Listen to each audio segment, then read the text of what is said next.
सारे विश्व में संकट मंडरा रहा है।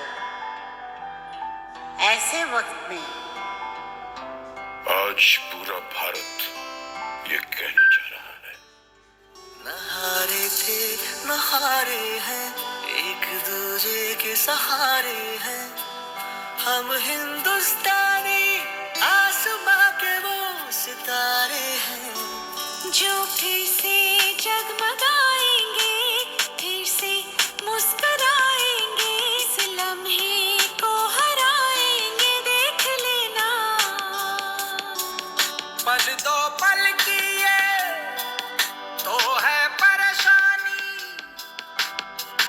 ना तू दास बंदे ये लम्हे बीत जाएंगे, हम फिर से मुस्कुराएंगे, इस लम्हे को हराएंगे, देख लेना ये लम्हे बीत जाएंगे, हम फिर से मुस्कुराएंगे, इस लम्हे को हराएंगे, देख लेना।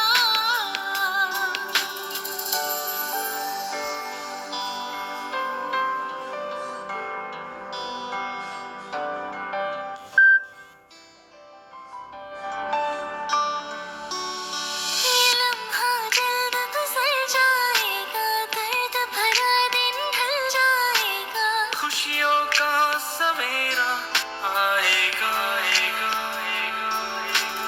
गलियों में रौनक लाएगा, घर में फिर बरकत लाएगा, खुशियों का सवेरा आएगा,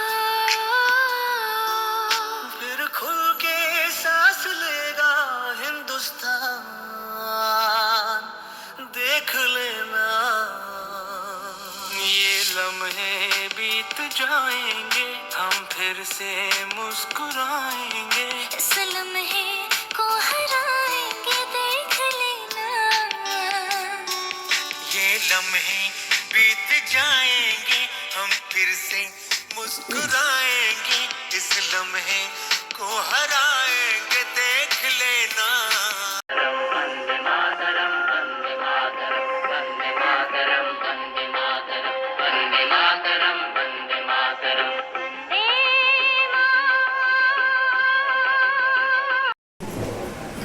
అందరికీ వచ్చిన అందరికీ సభ్యులందరికీ 76వ గణతంత్ర దినోత్సవ శుభాకాంక్షలు.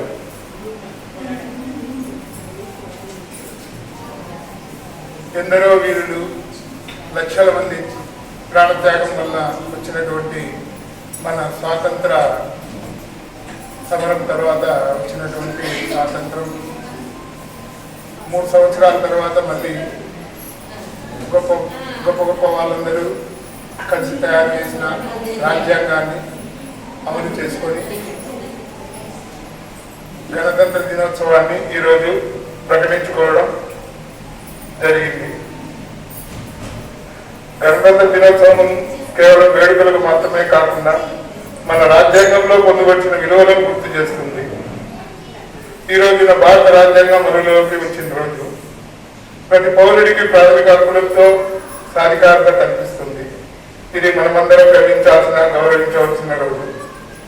స్వాతంత్రం కోసం పోరాడి మన ప్రజాస్వామ్య వ్యవస్థకు పునాది వేసిన మన స్వాతంత్ర సమరయోధుల కృషిని గుర్తించడం కోసం మనలో ప్రతి ఒక్కరి బాధ్యతను ప్రతిబింబించేలా దేశం శాంతి, సమానత్వం, న్యాయంతో అభివృద్ధి చెందేలాగా ప్రతి ఒక్కరూ నడుచుకోవాల్సిన అవసరం ఉంది. గణతంత్ర దినోత్సవం భారతదేశం యొక్క గొప్ప ప్రజాస్వామ్య విలువలకు సంబంధించిన వేడుక. మన రాజ్యాంగాన్ని రూపొందించినప్పటి నుంచి దానిని స్వీకరించే వరకు భారతదేశం ప్రతి పౌరుడి స్వరానికి నిజంగా విలువనిచ్చే గణతంత్ర రాజ్యంగా అవతరించింది. భారతదేశం విభిన్న సంస్కృతులు, భాషలు, మతాలు శాంతియుతంగా సహజీవనం చేసే అపారమైన వైవిధ్యభరితమైన భూమి. గణతంత్ర దినోత్సవం మనకు భిన్నత్వం ఏకత్వాన్ని గుర్తు చేస్తుంది. ప్రతి పౌరుడు సామర్థ్యంతో జీవించడానికి మన రాజ్యాంగం పునాది వేసింది. ఈరోజు మనం ఈ చారిత్రాత్మక దినాన్ని జరుపుకుంటున్నాము. ఈ వైవిధ్యాన్ని స్వీకరించి ఐక్యమైన సంపన్నమైన భారతదేశం కోసం కృషి చేస్తానని ప్రతిజ్ఞ చేస్తాను. అలాగే గణతంత్ర దినోత్సవం నాడు మన హక్కులు స్వేచ్ఛ కోసం పోరాడిన యువతుల వారసత్వాన్ని మనం గౌరవిద్దాం. భారతదేశ భవిష్యత్తును రూపొందించడంలో యువత తమ పాత్రను ప్రతిబింబించాల్సిన సమయం ఇది. యువ పౌరులుగా, భవిష్యత్ నాయకులుగా ఈ గొప్ప దేశం ఆలోచనలు, న్యాయం, సమానత్వం వంటి ఆదర్శాలను రాబోయే తరాలకు చాటి చెప్పేలా భారతదేశం పురోగతికి కృషి చేద్దాం. జై హింద్. సమావేశమైనప్పుడు మనకు కావాల్సిన విషయాలన్నీ మన రెడ్డయ్య గారు, సుబ్రహ్మణ్య గారు, అదేవిధంగా మన ప్రెసిడెంట్ ఉపేంద్ర గారు కూడా తెలపడం జరిగింది. కానీ ఒకటి మనం రాసుకున్న రాజ్యాంగం అనేది అంటే నేను ఒక విమర్శలాగా చెప్తున్నాను, దాని గురించి మీరు వేరే విధంగా ఏమనుకోవద్దు. రాసుకునే రాజ్యాంగాన్ని సవరణలు చేస్తూ వచ్చారు, మంచిదే. కానీ ప్రతిదీ కూడా మనకేమవుతుందంటే ఈ సవరణలు చేస్తూ అవి పాటించినప్పుడు ఏం తీసుకోవాలి అనేది దానికి నిర్ణయాలు ఎక్కడ జరగటం లేదు. అది మనం అందరము ఆలోచించాల్సిన విషయం. రాజ్యాంగం పేరు మనం పాటిస్తున్నామా లేదా, ఆ రాజ్యాంగంలో ఉండే హక్కులు కానీ ఏదైనా విషయాలు కానీ మనం పాటిస్తున్నామా, మనం పాటించినప్పుడు ఏం తీసుకుంటున్నాము చర్యలు అంటే అది కోర్టు ద్వారా కానీ లేకపోతే రాజకీయంగా కానీ ఇంకో విధంగా కానీ మనం ఏ విధంగా దాన్ని అధిగమించాలంటే దానికి ఏం చేయాలి అని అందరూ పెద్దలు ఆలోచించాల్సిన విషయం అనేది చాలా ఉంది. ఇప్పుడు అది అందరూ ఒకసారి మీరు మీ దృష్టికి తీసుకురావడం కూడా అదేనా అనమాట. అంటే చిన్న ఎగ్జాంపుల్గా నేను ఇక్కడ జరిగిన దానిగా చెప్తున్నాము. మనం వైరాసం రాసుకున్నాము మన ఓపాకే, కానీ వైరాట్ చేస్తున్నాం, అవి పాటించడం లేదు. ఆ వైరాట్ చేసేటప్పుడు దానిని మనము పాటించినప్పుడు మనం ఎటువంటి చర్యలు తీసుకోవాలి, లేదా ఒకవేళ దానికి ఏదైనా సవరణలు చేయాలా, సవరణలు చేస్తే ఎట్లా ఉంటుంది, సవరణలు చేసిన తర్వాత దాన్ని పాటించకపోతే ఏం చేయాలి అనే దాని మీద మీరు అందరూ కూడా పూర్తిగా ఈ రోజు ఆ మంచి రోజు కాబట్టి రిపబ్లిక్ డే అనేది ఆ రోజును ఉపయోగించుకొని అందరూ దాన్ని ఒకసారి ఆలోచిస్తారని మరీ మిమ్మల్ని కోరుతున్నాను. థ్యాంక్ యూ కన్సల్లారు. సభకు నమస్కారం సార్. గణతంత్ర దినోత్సవం సందర్భంగా అందరికీ శుభాకాంక్షలు. భారతదేశ చరిత్రలో 2 తేదీలకు చాలా ఇంపార్టెంట్ సార్. ఒకటి 1947 ఆగస్టు 15, 2 1950 జనవరి 26. ఈ రెండింటికి ఒక ప్రత్యేక ప్రాధాన్యత ఇచ్చినారు. ఒకటేమో స్వతంత్రం వచ్చిన సందర్భంగా మనం జరుపుకునే జాతీయ పండుగ. రెండోది అంతవరకు మనకంటూ ఒక రాజ్యాంగం అంటూ లేదు, సరైనటువంటి చట్టాలు లేవు. అవి అమలులోకి వచ్చినటువంటి తేదీ జనవరి 26, 50. సార్ మధ్యయుగం అంతా రాజకీయ వ్యవస్థ ఉన్నాయి. రాజ్యాంగం అంటూ చట్టం అంటూ ఏం లేవు. రాజులే, అతనే న్యాయాధిపతి, అతనే శాసనాధికారి, అతనే అమలు చేయడం. ఇది మధ్యయుగం దాదాపు ఒక 1000 సంవత్సరాలు సాగింది. ప్రజలకు స్వేచ్ఛ లేదు, ప్రజలకు పాత్ర లేదు, అంత రాజులే. ఇది ప్రపంచమంతా ఉన్నాయి. అయితే తర్వాత రోజుల్లో అనేక రకాలైన పోరాటాలు, విప్లవాలు చేసి ప్రజలు త్యాగాలు చేసి స్వతంత్రం సంపాదించుకున్నారు. అంటే రాజకీయ వ్యవస్థ అంతమైంది, రాజకీయ వ్యవస్థ లేదు. ప్రపంచంలో తొలిసారిగా మన దేశంలో లేదు, అది లిఖిత పూర్వకం లేదు రాజ్యాంగం. కానీ అది 1630లో వాళ్ళకి స్వతంత్రం వచ్చింది. మనకి ఎప్పుడైతే 1940లో వచ్చిందో ప్రపంచంలో తొలిసారిగా ప్రజాపాలన ఏ దేశంలో వచ్చిందంటే గడువుతున్నటువంటి బ్రిటిష్ వారి కాలం నుండి వచ్చింది. తర్వాత అట్లా స్వతంత్రం వస్తూ అమెరికాలో తొలిసారిగా 1784 ఆ ప్రాంతంలో వాళ్ళకు స్వతంత్రం వచ్చింది. అక్కడ రాజకీయ వ్యవస్థ అంతమైంది. తొలిసారిగా ప్రపంచంలో లిఖితపూర్వక రాజ్యాంగం రావడం అదే ఫస్ట్. అమెరికా అంటే ఒక మూలం, ఒక గ్రంథం అంటూ రాసినారు, ఒక చట్టం అంటూ. పాలకులు మారుతూ ఉంటారు కానీ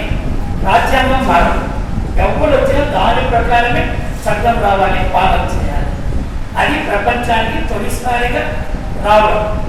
ఆ తర్వాత అనేక దేశాల పరంపరలో ఆసియా ఖండం, ఆఫ్రికా ఖండం, చివరి దేశాలు యూరప్, ఉత్తర అమెరికా, దక్షిణ అమెరికా, ఆస్ట్రేలియా అన్నింటిలో వచ్చేసినాయి.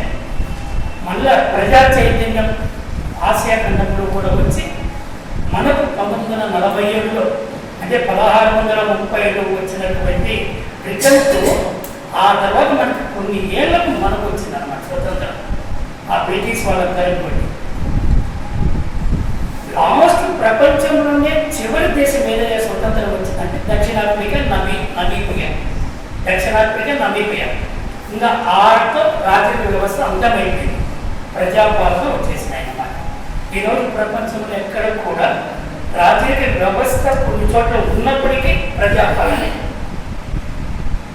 అట్లా ఏర్పడినటువంటి మనకు 50 జనవరి 26 అమలులోకి వచ్చింది. 2.5 సంవత్సరాలు సార్, దగ్గర 47 ఆగస్టు స్వతంత్రం వస్తే మనకంటూ లేదు. ఆ 2 సంవత్సరాలు బ్రిటిష్ వాళ్ళు ఏ చట్టాలు అయితే ఉన్నాయో దాని ప్రకారమే పాలన చేసినారు.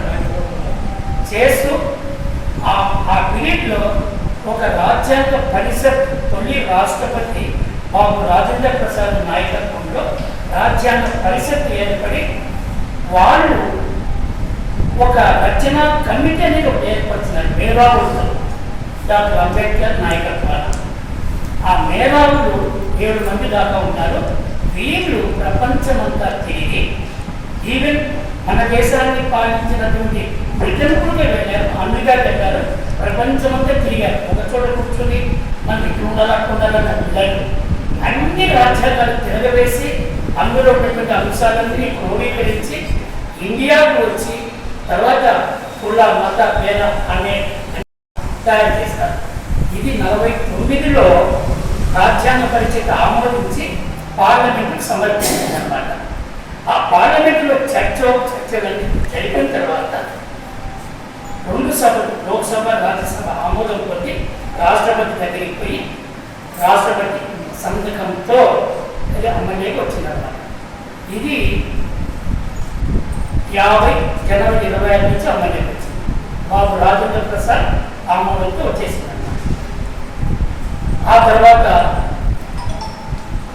దాదాపు ఇప్పుడు 76వ సంవత్సరం ఈ రాజ్యాంగ పరిషత్ వచ్చిన తర్వాత అందులో చిన్న అమెండ్మెంట్ ఇచ్చినారు. కాలానుగుణంగా ఏదైనా మార్పులు కావాలంటే లోక్సభ, రాజ్యసభ ఆమోదంతో ఈ రాజ్యాంగాన్ని మార్చుకోవచ్చు, దీన్ని సవరణ అని పేరు పెట్టారు. ఆ సవరణతో ఇప్పుడు మార్పులు చేసి దగ్గర 80 సవరణలు అయిపోయినాయి.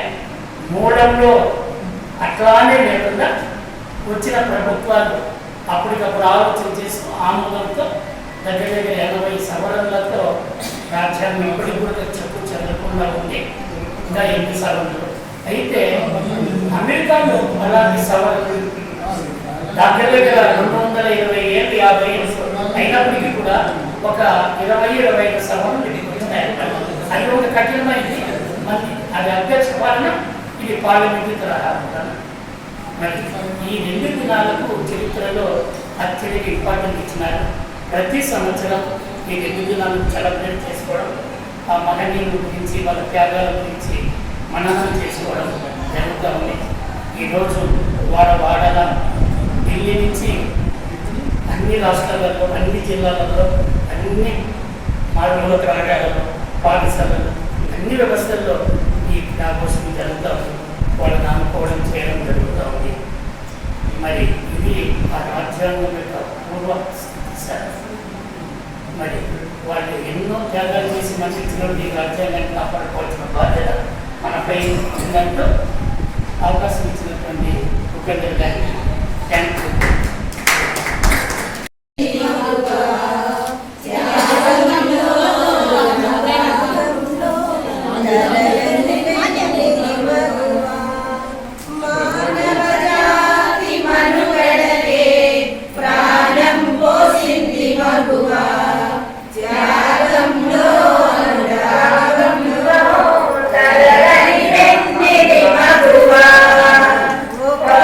Nana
ఓం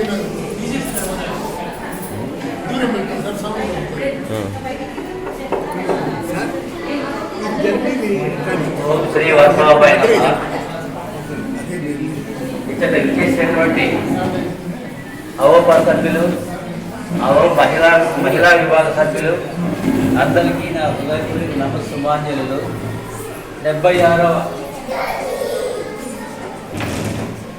76వ గణతంత్ర దినోత్సవ శుభాకాంక్షలు. 276 సంవత్సరాల క్రితం బ్రిటిష్ వాళ్ళు మన దేశంలోనికి వ్యాపార నిమిత్తమై ప్రవేశించారు. ఆనాడు 10,000 మంది మాత్రమే వాళ్ళు ఇండియాలో నిలిచారు, భారతీయులు. ఆనాడు 30 కోట్ల మంది భారతీయులు ఉన్నారు. అంటే 30 కోట్ల మంది భారతీయులను 10,000 మంది బ్రిటిష్ వాళ్ళు సుమారు 200 సంవత్సరాలు పరిపాలించారు. అంటే దీనికి కారణం వాళ్ళ దగ్గర ఉన్నటువంటి ఐక్యత, తర్వాత తుపాకీ గుళ్ళు, ఇవన్నీ అన్నమాట కారణం, ప్రధాన కారణం. భారతీయులలో ఉన్నటువంటి అనైక్యత. ఆనాడు వివిధ రాజ్యాలు ఉన్నాయి. ఒక రాజ్యం మీద ఇంకొక రాజు, వేరే రాజు యుద్ధం చేసి ఆ రాజ్యాన్ని ఆక్రమించుకోవడం, ఇట్లా ఆనాడు ఉన్నటువంటి పరిస్థితి. దాన్ని వాళ్ళు అనుకూలంగా చేసుకునేసి ఈ మన భారతీయులనే వాళ్ళు తమ వైపుకు తిప్పుకొనేసి మన భారతీయులందరినీ సుమారు 200 సంవత్సరాలు పరిపాలించారన్నమాట. ఆ తర్వాత వారి చేష్టలకు మన పెద్దలు స్వాతంత్రం కోసం ఎంతోమంది పోరాడారు. మహాత్మా గాంధీ ఈ విధమైన పోరాటంలో కొన్ని లక్షలు లేదా కోట్ల మంది ప్రాణాలు వదులుకున్నారు. అది కూడా మనం గమనించినటువంటి విషయం. ఈ పోరాట ఫలితమే 1947 ఆగస్టు 15న మనకు స్వాతంత్రం వచ్చింది. ఆ తర్వాత డాక్టర్ బిఆర్ అంబేద్కర్ గారి నేతృత్వంలోని కమిటీ రాజ్యాంగాన్ని తయారు చేసింది. ఆ రాజ్యాంగం ఈనాడు అంటే 1950 జనవరి 26న అమల్లోకి వచ్చింది. ఆనాటి నుంచి మనము ఈ మన రాజ్యాంగాన్ని పాటిస్తూ ఉన్నామన్నమాట. ఆ తర్వాత 1953లో మళ్ళీ 3 సంవత్సరాలకు ఆంధ్ర రాష్ట్ర అవతరణ వచ్చింది. ఆంధ్ర రాష్ట్ర అవతరణలో మన కర్నూలు చేసి రాజధానిగా ఉంది. 1956 నవంబర్ 1న ఆంధ్రప్రదేశ్ ఏర్పడింది. దాన్ని మనం ఏపీ ఫార్మేషన్ డే అని జరుపుకుంటూ ఉన్నాం. ఈ విధంగా మనకు ప్రతి 3 సంవత్సరాలకు ఒక మార్పు వచ్చింది అన్నమాట. ఇది మన స్వాతంత్ర సమరము, గణతంత్ర దినోత్సవాలకు సంబంధించినటువంటి విషయం. మరొక విషయము, మన ఫ్లాగ్ హాయిస్టింగ్ చేస్తాం. స్వాతంత్ర దినోత్సవం రోజు ఫ్లాగ్ను పూర్తి పైకి కాకుండా కాస్త కిందికి దించుతారన్నమాట. అది గవర్నమెంట్ రూల్. ఆ రిపబ్లిక్ డే రోజు మాత్రము ఈ విధంగా పూర్తిగా పైకి పెట్టేస్తారు. రిపబ్లిక్ డే రోజు గవర్నర్ ఫ్లాగ్ హాయిస్టింగ్ చేస్తారు. ఇండిపెండెన్స్ డే రోజు ముఖ్యమంత్రి, అక్కడైతే ప్రధానమంత్రి, అక్కడ రాష్ట్రపతి, ప్రధానమంత్రి వాళ్ళు హాయిస్టింగ్ చేస్తారు అన్నమాట. ఇది ఈ రెండింటికి ఉన్నటువంటి కొద్దిపాటి డిఫరెన్స్. ఈ అవకాశం ఇచ్చిన పెద్దలందరికీ ధన్యవాదాలు తెలియజేసుకుంటూ విరమిస్తున్నాను. థ్యాంక్ యూ వరట. అవోపా సభ్యులకు, అవోపా మహిళా సోదరులకు, ఇతరులకు అందరికీ కూడా 76వ స్వాతంత్ర దినోత్సవ శుభాకాంక్షలు తెలియజేసుకుంటూ, 76వ గణతంత్ర దినోత్సవ శుభాకాంక్షలు తెలియజేసుకుంటూ, ఏదైనా తప్పులు జరిగితే క్షమించవలసిందిగా కోరుకుంటూ, ఇప్పుడు మనం మన ఫ్లాగ్ వచ్చేసి మన అవోపా అధ్యక్షుడైనటువంటి ఉపేంద్ర గారు ఫ్లాగ్ హాయిస్టింగ్ చేయవలసిందిగా కోరుతున్నాం. సరే సార్, ఇంకొకటి ఫ్లాగ్ హాస్టింగ్ అయిన తర్వాత